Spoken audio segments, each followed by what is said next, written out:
sementara menunggu Habib yang akan sampai lebih kurang jam 8, sementara menunggu rehat beliau seketika, kita mendengarkan di sini Syekh Nuruddin Al-Banjari untuk sedikit tausiah daripada beliau. Majelis dengan segala rahmatnya bersilakan. Bismillahirrahmanirrahim. Alhamdulillahirabbil alamin wa sallallahu wasallam ala sayyidina Muhammad khatamil anbiya'i wa habib rabbil alamin Abil Qasim al-Amin wa ala alihi wa sahbihi ajma'in.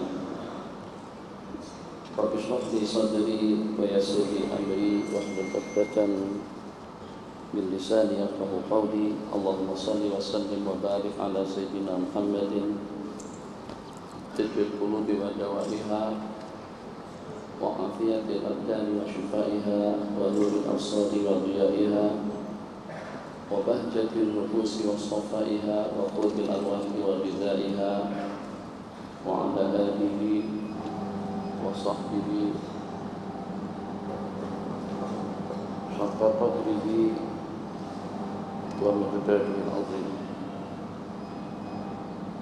Amma ba'd.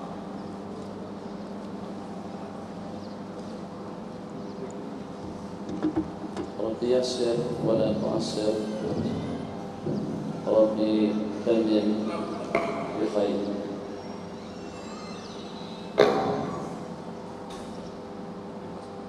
Allah subhanaka la ilma lana illa ma 'allamtana innaka antal 'alimul hakim wa la hawla wa la quwwata illa billahil 'aliyyil 'azim. Amma ba'd.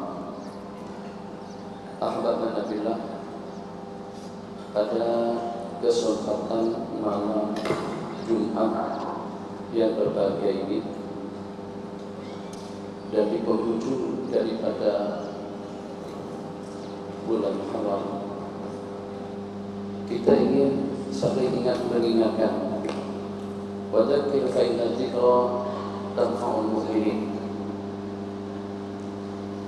Kalau kita memperhatikan bagian-bagian yang ada pada diri kita masing-masing daripada atas sampai ke bawah, bermula dengan rambut, dengan kepala, dengan hidung, dengan mulut, dengan tangan, dengan kaki, dan juga dengan anggota-anggota kita lainnya. Ternyata dari sejumlah sekian bagian-bagian yang ada pada anggota tubuh kita masing-masing pun juga terdapat pada makhluk-makhluk yang selain daripada manusia. Sebagaimana kita ada hidung, banyak juga yang ada hidung. Sebagaimana kita ada mulut, banyak juga yang ada mulut. Sebagaimana kita ada tangan dan kaki, telinga dan hati, pun juga terdapat sejumlah sekian daripada makhluk-makhluk Allah lainnya yang memiliki organ-organ dan juga dengan nikmat-nikmat yang seperti itu.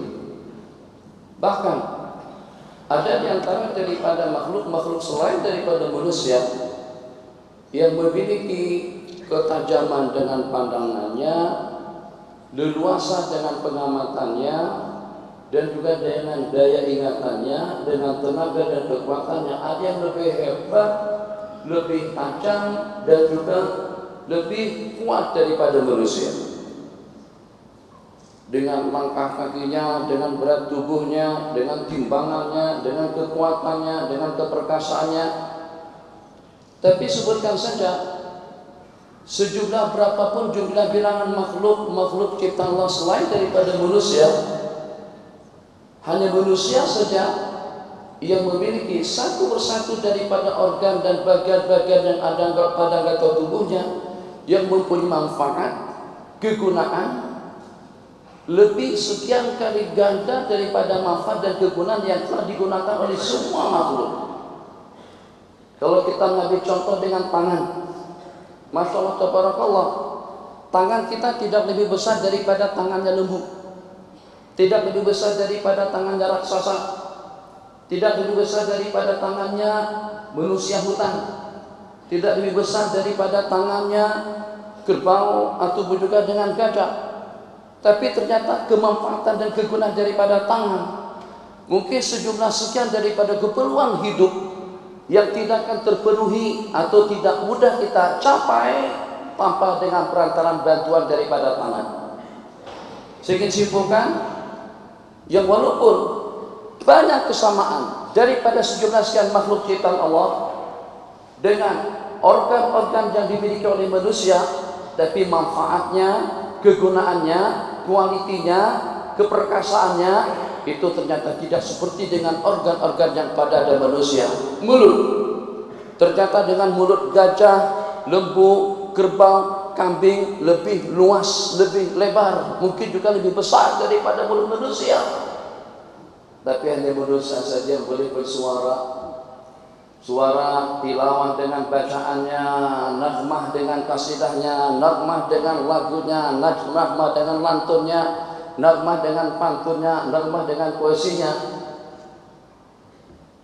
Rijalallah, rijalallah, rijal ibadallah, rijalallah, aghithuna bi ajlillah. Itu kasidah. Kita tidak membahas tentang isi dan kandungannya. Yang nak kita kongsikan ternyata dengan mulutnya manusia, percakapannya manusia, nasihatnya manusia, kuliahnya manusia, pencapaiannya manusia, rintihannya manusia, doanya manusia, yang kesemuanya itu tidak dimiliki oleh makhluk-makhluk Allah yang selain daripada manusia. Dengan potensi yang hebat dan juga dengan kedudukan yang kita ada tandingannya, dan juga dengan kemuliaan yang mereka miliki, maka disitulah rahasianya hadis Rasulullah yang diriwayatkan dan sebelumnya lantunan ayat yang difirmankan oleh Allah, Qul in kuntum tuhibbunallaha fattabi'uni. Qul in kuntum, kalau sudah dengan kalian, khitab itu kepada manusia. Kenapa?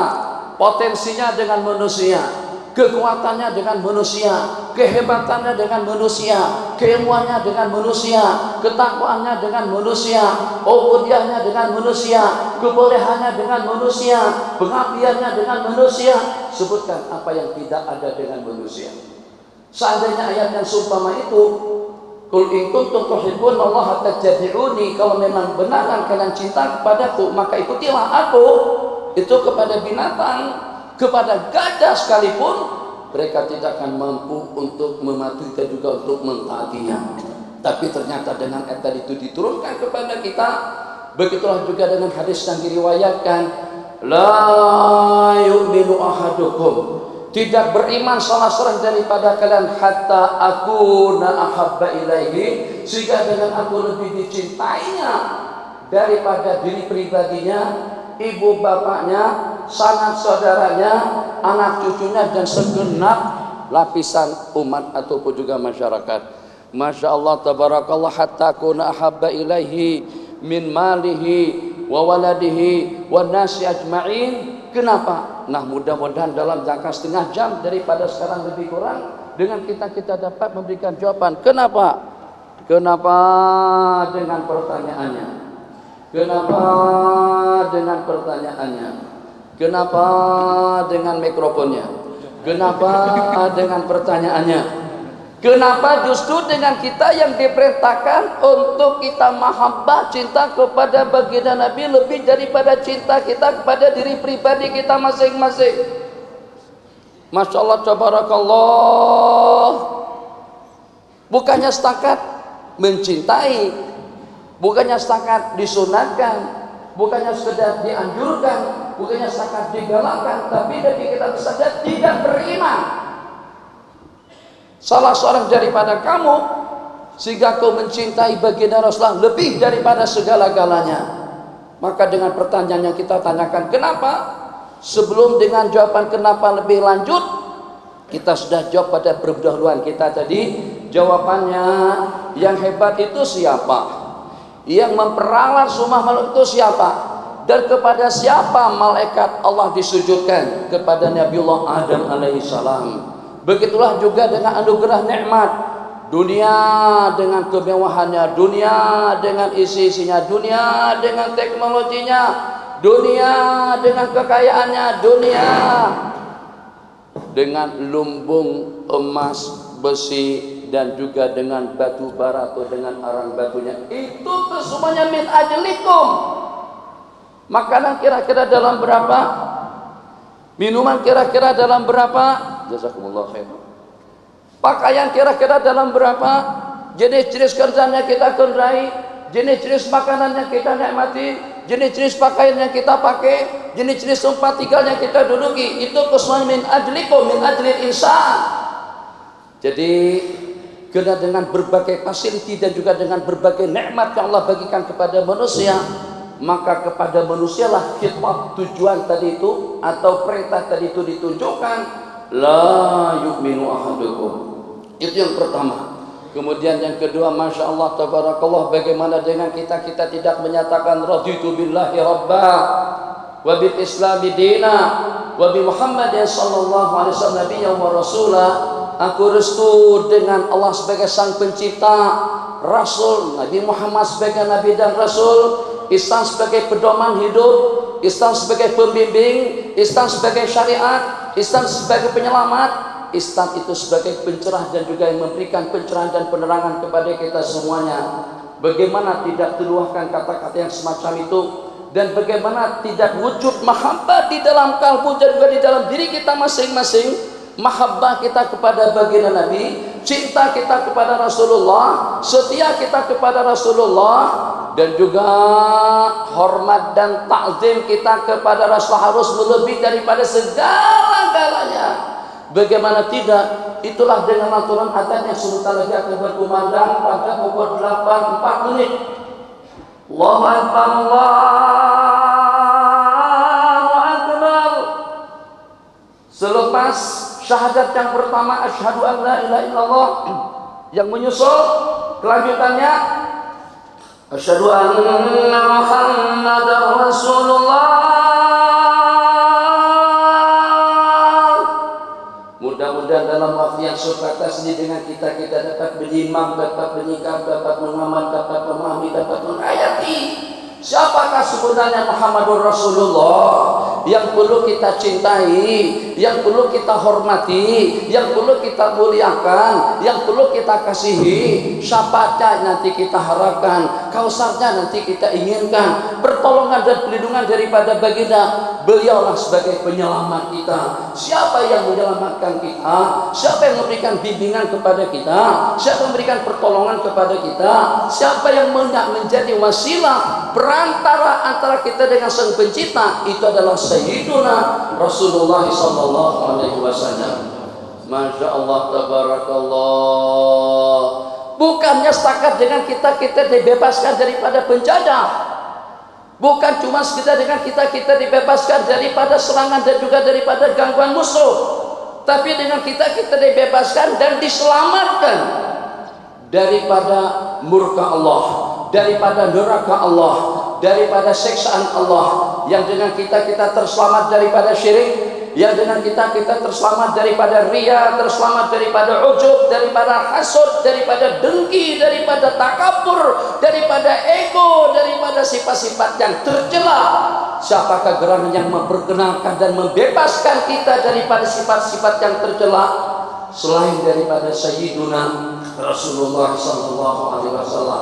Katakanlah kepada beliau yang menyelamatkan kita, yang membahagiakan kita, yang menguntungkan kita, yang membawa kita kepada kebahagiaan yang abadi, yang mendekatkan kita kepada Allah, yang membuat kita menjadi orang-orang yang arif billah, yang membuat kita menjadi patuh dan setia, sehingga dengan kita mengenal untuk apa saja dengan pulang hidup Allah berikan kepada kita. Makanannya di Kelantan saja tidak terhitung, keluar saja daripada Masjid Kubangkrian, restoran, nasi mandi, nasi tayamum, nasi dagang, nasi kerabu, nasi kandar, nasi minyak, nasi buryani, macam-macam jenis nasi untuk manusia.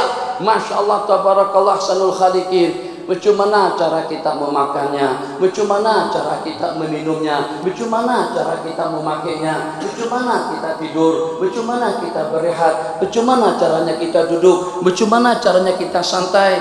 Kalau pada waktu Nabi kita santai, minta maaf, Kalau pada itu Nabi kita santai, Nabi kita akan letakkan kiri beliau ke sebelah kiri, siku beliau ke bangku atau ke tiang bangku sebelah kiri, santai seperti itu. Mungkin dengan mengangkat kaki atau juga dengan duduk redek, tapi macam mana pun tanpa harus merubah posisi. Kalau ada orang nak bersalaman, langsung saja dengan tangan Nabi kita ulurkan kepada orang yang berkenaan. Beda hanya kalau dengan kita menyadar ke sebelah kanan. Ini akan menyusahkan sedikit. Duduk secara sunnah, berpakaian secara sunnah, minumnya secara sunnah, bertandingnya secara sunnah, bergaulnya secara sunnah, amalan dan bacaan. Pada waktu kita masuk tandas, pada waktu kita keluar tandas, pada waktu kita bersama dengan SD, pada waktu kita masuk masjid, pada waktu kita keluar masjid, pada waktu kita di rumah Allah. Cumana agar detik-detik waktumu kau dah makan banyak, minum banyak, dan menghabiskan yang terbanyak daripada keperluan hidup. Sekarang potensinya, sekarang dengan hasilnya, sekarang dengan keuntungannya. Buktikan memang betul-betul dengan kita sebagaimana disebutkan di dalam Al-Quran sebagai makhluk yang paling mulia.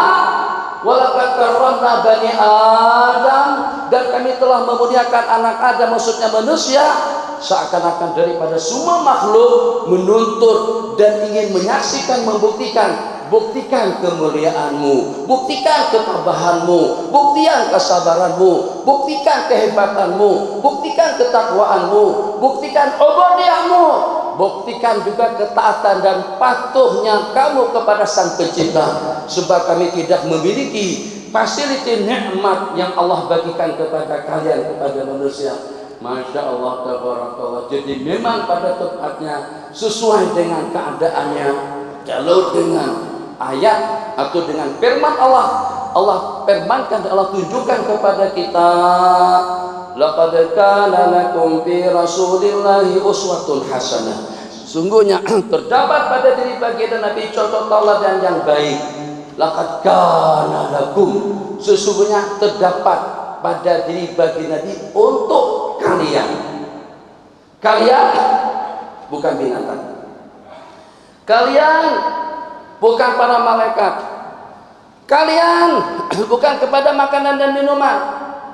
Kalian bukan kepada makhluk-makhluk yang di langit dan juga kepada makhluk-makhluk yang di bumi. Kalian yang dimaksud di situlah manusia.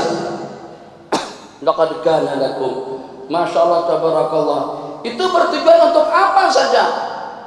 Agar dengan kita mendapatkan kebaikan dan kemuliaan dari segala aspek, daripada segala aktiviti dan juga daripada segala kegiatan kita sehari-hari. Dalam aktiviti, dalam kegiatan, dalam usaha dan upaya yang bentuk seperti apapun, kita akan mendapatkan ganjaran pahala daripada Allah Jalla wa'ala. Yang satu persatunya, pakaian akan mendekatkan kita kepada Allah, politik akan mendekatkan kita kepada Allah, ekonomi akan mendekatkan kita kepada Allah, budaya akan mendekatkan kita kepada Allah, makan minum tidak akan menjadi sia-sia, rumah tangga tidak akan menjadi sia-sia, masuk WC, masuk tandas pun juga tidak akan menjadi sia-sia, sampai kepada hubungan antara pasangan dua laki istri pun agar bagaimana tidak menjadi sia-sia.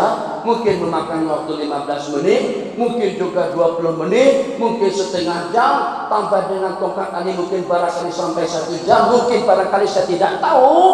Jadi supaya jangan sampai terhakis daripada peluang hidup yang serba terbatas, Allah bagikan kita umur akmaru ummati ma baina sittina ila sab'in. Umur daripada umatku antara 60 sampai kepada 70 tahun, agar yang 60-70 tahun tadi itu tidak menjadi sia-sia, agar jangan sampai menjadi haba'an mansura, agar jangan sampai tidak ada hitungannya.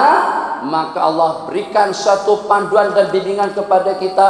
Ikutin sang kekasihku, gerak-geriknya, perilakunya, pakaiannya, makanannya, minumannya, hubungannya, strategi peperangannya, mengatur dan diatur segala hal yang lekat dalam kehidupan kita sehari-hari. Maka dengan kita berpedoman satu dengan syariat Allah Jalla wa'ala, kemudian yang kedua sesuai dengan panduan sunnah-sunnah Rasulullah SAW dengan tulus ikhlas karena Allah Jalla wa'ala. 10 menit boleh? Ini atau 15 menit. Kalau Habib tak datang kita terus sampai Habib datang. Allahu Akbar.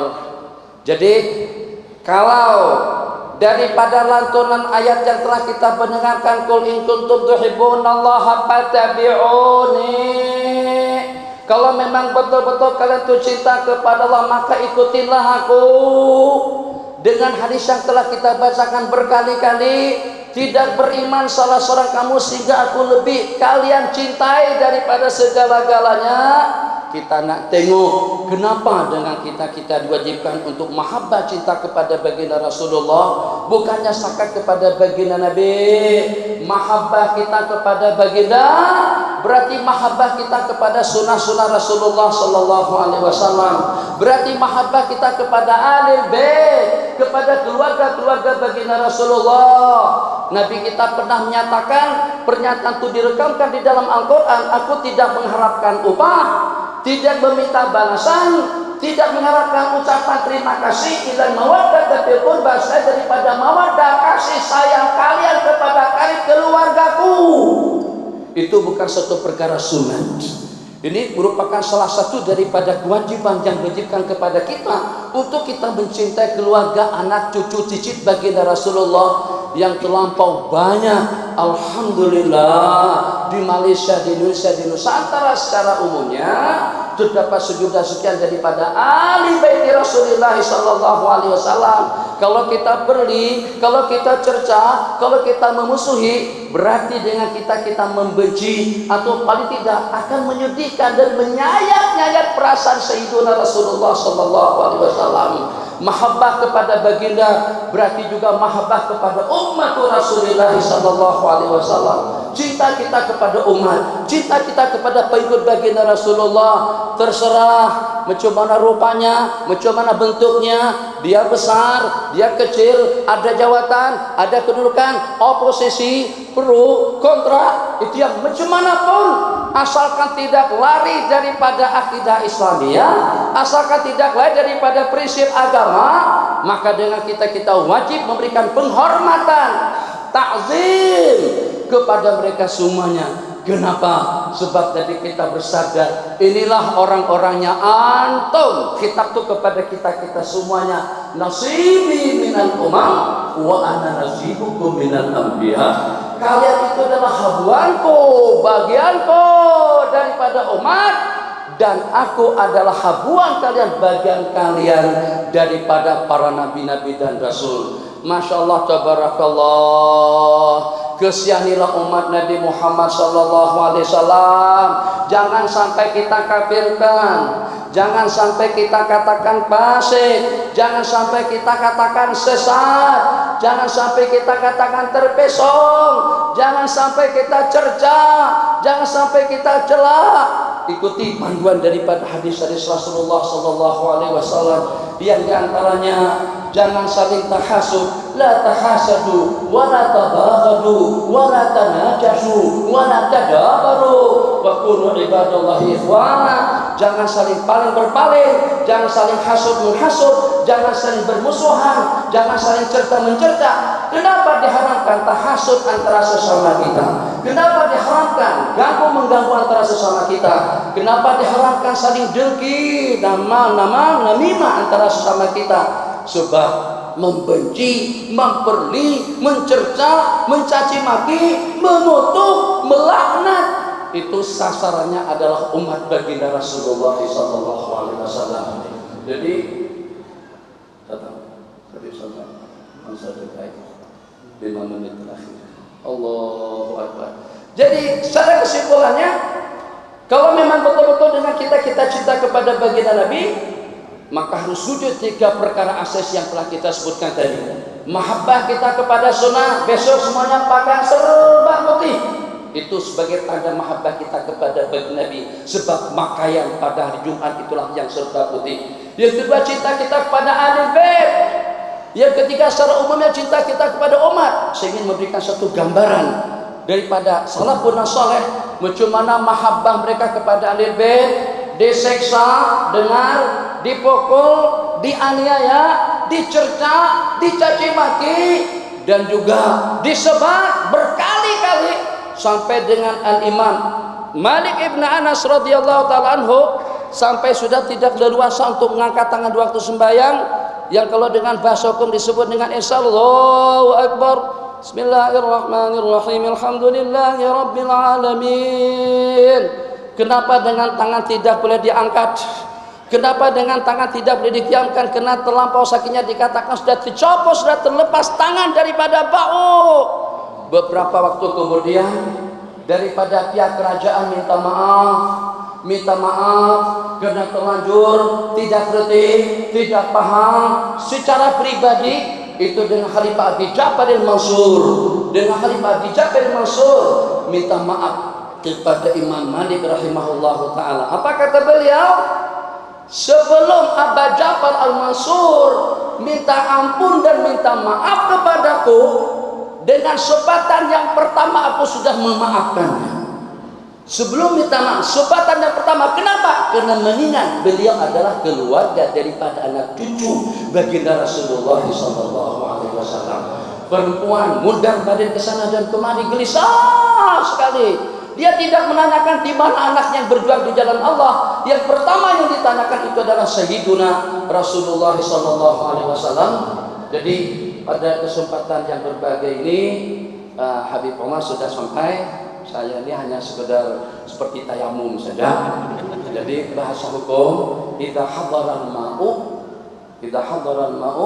batalat tayamum. Apabila air datang, batal tayamum. Nah, airnya Syekhuna wa Habibuna ada ya ilallah, itulah Habib Omar. Sementara tayamumnya adalah al-fakir. Ya, sebagaimana saya katakan tadi, kita ucapkan selamat datang.